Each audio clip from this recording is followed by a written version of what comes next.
Sorry about that, YouTube. I accidentally had the audio in the wrong place at the wrong time. Da da da da. So I'm gonna play it right back from the beginning.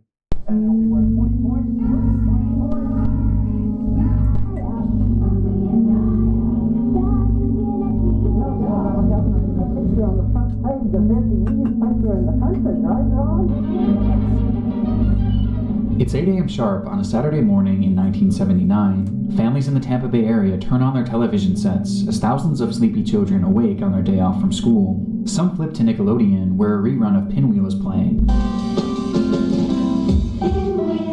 Some flip to ABC, where they would catch the final episode of a short-lived TV series called Fangface. However, that morning, others would opt for a more virtuous wake-up call, flipping the station instead to Channel 22, or the Christian Television Network, where a new show was opening the day's slate. A show called Joy Junction is the place to be. Joy for you and me. The show Joy Junction quickly found its place in the hearts of viewers, with kids immediately connecting with the quirky characters and silly games. Their Christian parents, too, found solace in the show's themes and non-offensive stories, creating a program that could be experienced together as a whole family. From that day on, families all across Florida and eventually across the entire United States came to enjoy the program, which continued on for a run of over 20 long years, until one Saturday morning at 8 a.m. sharp, when, without explanation, the show came to an unceremonious end and was never broadcast again. Today, the show and all official records of it have been scrubbed from the internet, with the companies behind its creation and the networks that aired it acting as if it never even existed, some allegedly going as far as to destroy any remaining copies, thanks solely to the heinous events that transpired during and after its television run. This is the story of Joy Junction, the children's TV show with an unimaginably dark secret. We'll return after these messages. One of the most frustrating things to me is spam phone calls and spam texts. There was a point in my life where I swear every single day I was getting these texts from random numbers that were all trying to get me to click on sketchy links that if I clicked on them likely would have hacked my entire existence. Hello. Come and join us for a half hour of fun and games at Joy Junction. Now here's Sheriff Don. Thank you, and welcome to this fun little town of Joy Junction. Joy Junction was both the name of the show and the name of the fictional town in which it was focused. A town where numerous characters converged to tell stories, play games, and answer questions, all of which pertaining to Christianity. Each episode followed the same basic structure. They were 30 minutes long and would tackle one general lesson taught in the Bible and tell it through an acted-out story. This was then interspersed with various games and audience participation, as the show heavily leaned on including its young fan base and immersing them in the world of Joy Junction. They even had a live studio audience for every episode, comprised of kids ages 3 to 13, with the participants and crowd genuinely seeming excited to be there, which was largely due to its lovable cast of characters. The most prevalent of these was Sheriff Don, who was actually played by the creator of the show itself, Don McAllister. And the whole gang is here, so we're going to have us a good time today. Glad you could join us for the next 30 minutes. He guided the show from segment to segment and often focused on the Bible while driving home the episode's central theme, while also being the one who most often interacted with the children who participated in the show. Then there was Forrest Padley, a soft-spoken professor who, ironically, often had lessons taught to him due to his obvious clueless nature. It's your Bible. He'll even help when you did wrong. Well, I'm not a poet. How about he'll even help when you're in trouble? Hey, Sheriff Don, you're a poet too. And of course, the fan favorite, Whittler Dan, a caricature of a southern farmer known as the goofy storyteller of the group. Good, yeah. Oh, hi. I'm just sitting here reading some of the mail from Joy Junction and some of the jokes in here. Would you like me to read some more? Oh, okay. That's good, yeah. Oh, you want me to read it to you? But of all the characters to come from Joy Junction, there was one, or two, who were by far the most popular, yet polarizing. Ron and Marty. Played by professional ventriloquist Ronald Williams, Ron and Marty were far and away the most memorable characters for those who watched the show, and for obvious reasons too. Many children watching at home found the duo, and Marty specifically, to be off-putting, even horrifying, with some claiming that the doll gave them nightmares and was just too creepy to look at, causing many to stop watching the show altogether. But despite this, others found the duo to be hilarious and entertaining, tuning in week after week just to see them perform. For the viewers, it was a love or hate relationship with Ron and Marty, but even so, it was impossible to dismiss their impact on the show. They appear in every single episode that we have available today, and they were often tasked with teaching the children some of the series' most important lessons. Lessons like not to cuss. It seems like I'm hearing a lot of swear words. All the kids are using swear words these days. And I'm afraid one of them's going to slip out of my mouth. First of all, why don't you try immediately praying and asking the Lord to take those bad words and thoughts out of your mind. Saying, that's a good idea. Practicing self-control. Self-control? Oh. Well, I don't think my self-control works. It must be broken. No, Marty. I don't think anybody can practice self-control all by themselves, but if you'll just ask the Lord to help you, He will. Defeating bad thoughts. Will cause good words and thoughts to come out of our mouths. It's almost so, Marty, as if our mouths will overflow with the thoughts and the ideas that are inside of us. You know, we need to be very careful about what we put in our minds and our hearts, Marty. That's for sure. And most controversially, Ron, they were looking at some dirty pictures and they wanted me to look too. Well, Marty, what did you do? Well, I said, look, guys, I like you a lot and I want to play with you, but I can't look at those pictures. I just can't do it. Whether it was the lessons they taught or Marty's blatant uncanniness, these two characters were the most vividly remembered part of the show. And this is important as these memories are essentially all we've been left with. We're still covered with that darkness and with that sin. And when we say He'll wash us as white as snow, that's referring to the sin that's within us. Joy Junction is classified today mainly as lost media. No official copies of the show have ever been published by its creators or the networks that owned it. It just kind of ended one day and was never talked about again by those involved with the project. And this lack of archiving stretches past just the media itself. If you were to look online for information on the show today, you would find next to nothing. There's no Wikipedia page, no actors, producers, or directors mentioning it in their work history or on their resumes. There's no official website. There's essentially nothing. Not even so much as an official date in which the show started and ended, despite the fact that the show apparently ran for 20 long years. We know for sure. So let me get this straight. So they created a show in the 80s, or in the 1979. 1979, and then one day just stopped airing it and completely wiped it off the face of the earth.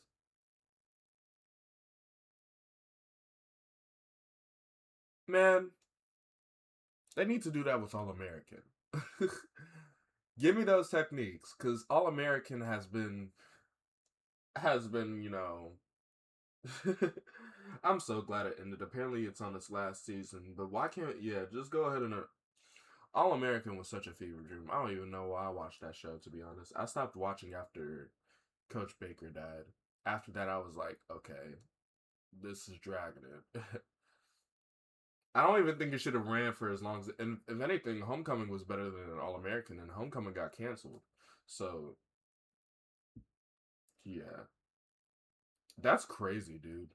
You know, when you think about it, the world back then is basically how the world is nowadays. It's so kind of it's kind of crazy just to think about. That the show aired on CTN in the 1980s, specifically in the Tampa Bay area, before it was later syndicated and broadcast across the country on channels such as TVN and Smile of a Child. But today, none of these networks mention the show having ever aired in their lineups, and none of them have ever provided an explanation as to why the show was pulled from the air. The only reason we even know anything about it is thanks to old recordings and VHS tapes captured by those who once enjoyed the show. With a few dozen episodes and some short clips from the series having made their way to YouTube in recent years, essentially serving as the only surviving relics of Joy Junction. Because of this, the show is largely a mystery, and information is incredibly scarce and hard to come by. But after doing some digging, I was able to find some mentions of it in old newspapers printed nearly 45 years ago that did shed a bit of light on the context surrounding its creation. The first mention of Joy Junction came in 1978 within the Evening Independent, though at this point it was not even a television show yet. Instead, advertisements were placed in the paper weekly for the Faith Community Church in Largo, Texas, that mentioned including some sort of in-person act specifically for children, called Joy Junction. It's unclear what this performance actually entailed, but coincidentally, just 1 year later, the show Joy Junction would begin filming in Largo, Florida, with these original performances likely serving as the inspiration and the basis for the show itself. Following this trail of newspapers, I also found that the show was created by a company called WXL3N, which began broadcasting back in October of 1979, with the founder of the company vaguely mentioning Joy Junction as an upcoming project. And sure enough, 1 week later, that same paper included a television guide that mentioned Joy Junction showing on TV for the very first time, giving us its likely premiere date of November 10th, 1979. Okay. Aside from this, I was able to confirm that the show did in fact play all across the United States and wasn't limited to just Florida, which might be why finding an exact date on when the show ended has proven essentially impossible. But the most common belief across the internet is that the show lasted until somewhere around 2004, putting its lifespan at a surprising 25 years, which makes it all the more unusual that there's hardly any mention of it online, and that there was seemingly no attempt to ever even archive it. Wait. So the show started in 1979 and ended in 2004? I thought the show got pulled. I thought I got pulled back in the set. Oh.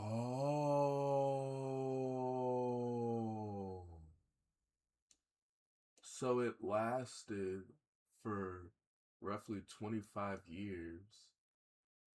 And then it abruptly ended and got pulled for... Okay, now that makes sense. That's why I like Nick, bro. Like, he like, you know, he is patient. He's patient. He gets to it.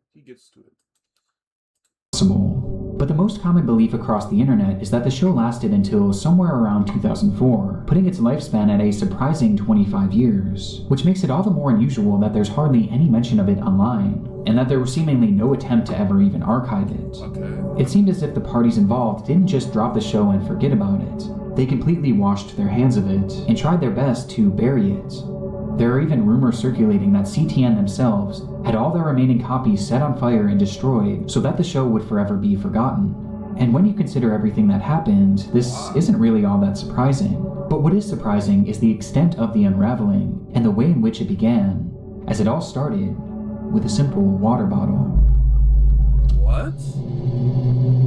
It's unknown when exactly the discovery was made, just that it was a terrible one. Police arrest a man under the suspicion of distributing CP, only to find numerous images depicting it on his hard drive, with the vast majority of the victims involved being impossible to identify, except for one. Within the background of one of the images lay a hidden clue, a water bottle displaying the name of a swim and scuba school in Johnson County, Kansas City. Police did a search of the area, asking for help identifying the victim, which led them to a young child who swiftly pointed out their abuser as being a man named Michael Arnett. Michael was immediately arrested, after which the true extent of his crime would be uncovered on his home computers. They contained countless photographs and videos depicting the same disturbing material, including a great deal that was produced by Michael himself. The contents of these images are genuinely some of the most appalling I've ever heard described, though we'll get more into that later, because there is something more relevant to this video that they found on his device. It was a lengthy online chat history with a man named Ronald Brown. And Ron, you're not one to talk. You're always on the telephone too. Well, I guess you've got a point there, lady. Ronald's life was centered around three things: ventriloquism, Christianity, and children. His primary job was working as a traveling puppeteer with his show called Puppets Plus, working school events, birthday parties, and at local malls. He also hosted a weekly puppet show for his local congregation that he billed as being specifically for children. And of course, he had his role on Joy Junction. Every aspect of his life brought him in close proximity to children, and as it turns out, there were several undisclosed incidents that raised serious red flags about this. The first incident occurred in 1998, at a time when Joy Junction was still believed to be in circulation across TV stations. Brown was driving home late one evening when a police officer pulled him over for speeding. The officer shined his light in the car as Ronald reached for his documents, only for his light to catch something unusual stuck between the seat cushions. It was underwear. Children's underwear. Despite the alarming nature of this, Ronald would end up convincing the officer that nothing strange was going on, claiming that the old pair of briefs merely belonged to his puppet, Marty.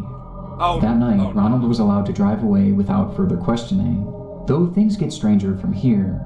Around the time of this encounter, Ronald had been living in a home conveniently located less than a block away from a popular playground. And upon moving into this home, neighbors began to complain of Ronald's relationship with young children in the area.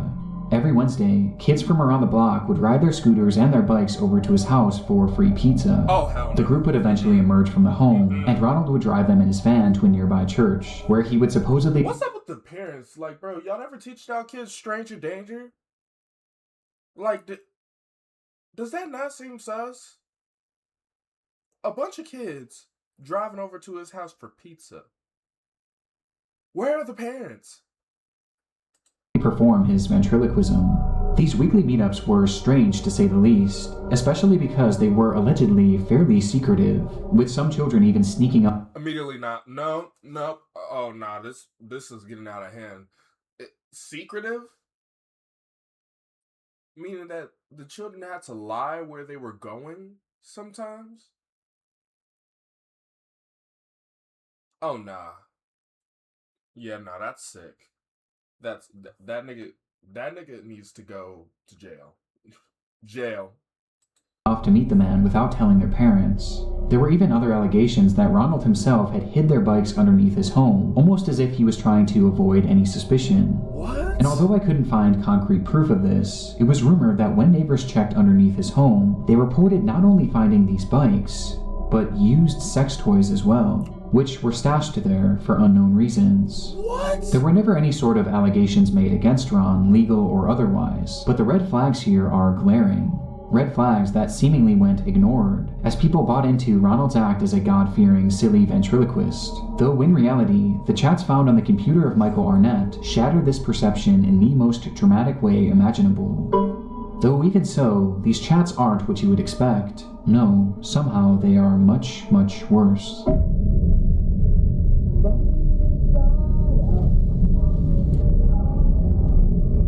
Brief excerpt from Ronald and chat. Due to the graphic nature of these messages, I don't feel comfortable reading them out loud.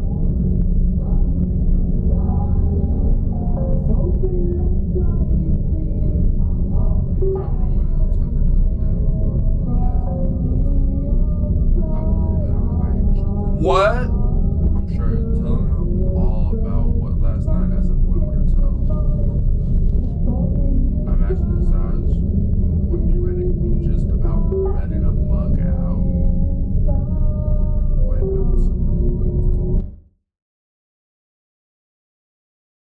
what? With tears so scared and helpless, probably trying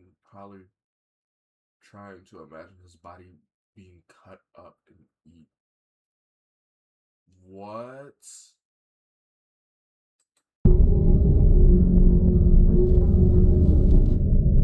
Within their conversations were numerous messages between the two men, fantasizing about not only killing children, but eating them as well, with most of the messages being far too vile to discuss or even show in this video. And this wasn't just fascination, it was obsession. Ronald had even found a child at his church that he frequently discussed wanting to eat, mentioning that he would be the perfect feast for Easter, describing what it would be like to end his life and to consume his body. And this went far past just talking, as Brown had taken photos of the child from afar and had actually been formulating a plan to kidnap him. He had even sent a photo of the child with black lines drawn over it to show the various spots in which Ronald wanted to butcher him. This was all supported by his friend Michael too, who himself claimed to have eaten multiple children, with the man even sending a photo of a 2-year-old girl that was seen inside of a pot, inside of an oven. And this wasn't the end of the shocking discoveries either, as things were made even worse upon investigators searching into Ronald's username, UE-Line. In doing so, they discovered an account on a website called cutedeadguys.net, which was and is...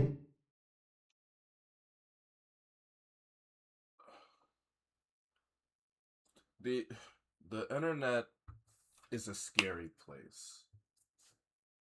It is a scary place. Guys, get a gun. Please. I know I don't talk violent. Hey, I'm telling you. Niggas was weird back then, and they're even weirder now. You seen David? He got arrested. Dude, stay safe out here. This is actually sick.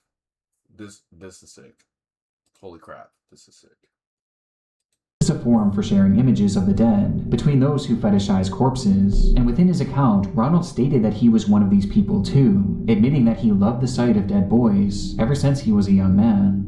And he wasn't lying either. Upon these revelations, Ronald's home was raided, where police would find over 200 images containing CP, which didn't even include the hundreds of others showing tied up children, children being abused, and children that appeared to be dead.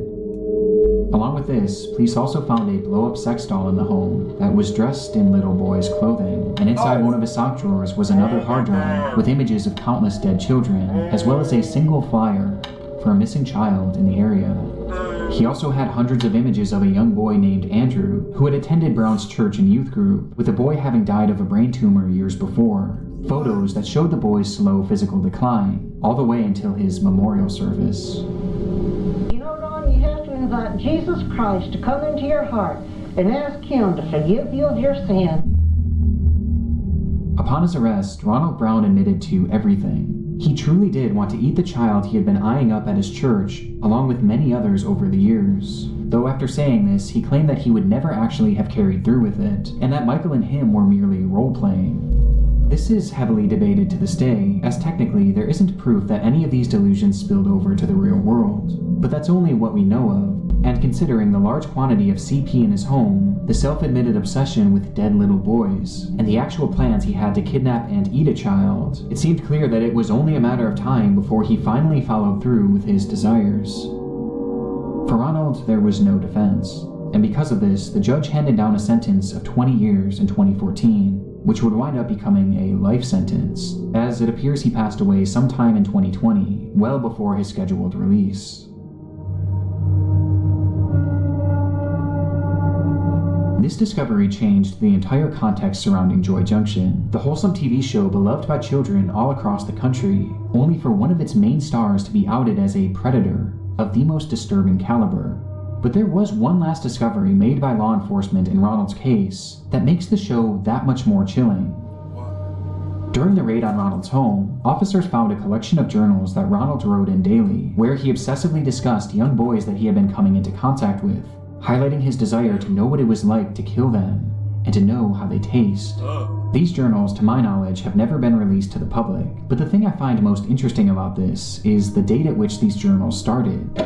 1978, meaning that this disturbing desire had been brewing inside of him for decades, and coincidentally, Joy Junction just so happened to start 1 year later, in 1979, meaning that many of the kids seen on this program were likely the very same ones that Ronald wanted to eat. So,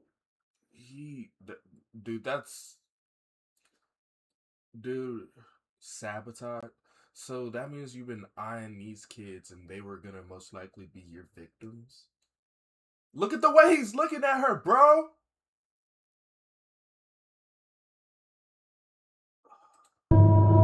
Given this context, it's no wonder why all parties involved with Joy Junction cut ties with it completely. It just changes the entire feeling of the show. From the moment that one simple water bottle was identified, Joy Junction's fate was sealed, and so was Ronald Brown's. Still though, I'm left with many questions after reviewing this case. Was there anything more to that traffic stop in 1998, or those pizza parties with the kids? And how serious was Ronald about following through with his plans to kill C, with the answer to these questions likely being taken to the grave along with him? But what I find so fascinating about this case is that the fallout of the raid on Michael Arnett's home is still being felt to this very day. On his devices weren't just chats from Ronald Brown. In fact, there were hundreds of other predators, with officers going on to arrest many of them, some of whom are still in the process of being tried and sentenced. And when reading into some of these other cases involving Michael, it's evident just how serious these people were about their dark cravings. One of these men was even recently caught having built an entire bunker, equipped with torture tools in preparation for his first victim, which he planned to share with Michael. On top of all the CP distribution, these fantasies about killing children weren't just roleplay. These were very real thoughts and very real plans. But the one small bright spot of this case is that the 2-year-old girl that Michael had photographed in his oven, thankfully was found alive and well, and he too never got to carry through with eating a child, at least that we know, but his physical abuse against them was in fact very real. And as were his desires that him and Ronald likely would have acted on had this entire ring never been exposed. When it was conceived, Joy Junction was meant to teach children morals, right from wrong, but ironically, many of these lessons just so happened to be taught by a man who was actively engaging in the very behaviors that were condemned by Joy Junction. Ron, they were looking at some dirty pictures and they wanted me to look too. As your companions, you should have friends who have pure and clean thoughts and will only give you good ideas. With his actions forever tainting the show and condemning it to a lifetime of obscurity, remembered only for the man and his puppet who brought the whole thing down. As a matter of fact, there's something I want to share right now. Really? That's right. Don't go away, kids. Joy Junction is coming right back.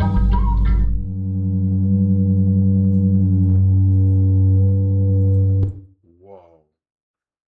Holy crap, man.